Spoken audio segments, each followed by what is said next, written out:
May third batch na tayo ulit. So, may mga dumating ulit. Ito, drill, barena, tapos grinder. So, yan. Lahat yan good yan. Lahat yan gumagana.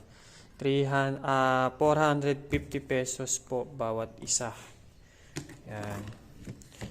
Ang issue niya lang, medyo may kalawang lang konti. Pero, kaya naman linisin niya o tanggalin. Yan. Tapos, medyo may gasgas lang. Pero lahat yan gumagana. 450 pesos na lang yan mga boss. So, kukunti lang na lang yung dumating sa akin kasi nagkakaubusan sa warehouse.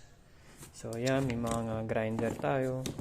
So, mga nagtatanong kung anong brand po. Wala siyang sticker pero yung yellow po ay Daewoo. Yung green tapos yung red, Makita brand. So, tinanggal kasi yung mga sticker eh. Dahil nga galing sa warehouse, so hindi siya pwede kasi ilabas sa warehouse na merong sticker. Yan. 2 box ang dumating. Yan, unahan nyo na. Bossing, kukunti na lang to. Baka maubusan pa kayo. Yan. So, Metro Manila po tayo, COD ha. COD. Pwede mo i-test po yan bago mo siyang bayaran. Pwede mo rin siyang i-pick up din dito sa Novaliches RP. So, message mo lang ako kung gusto mo i-pick up para isend ko sa inyo yung address. Okay? Yan. Okay, sige. Konti na lang.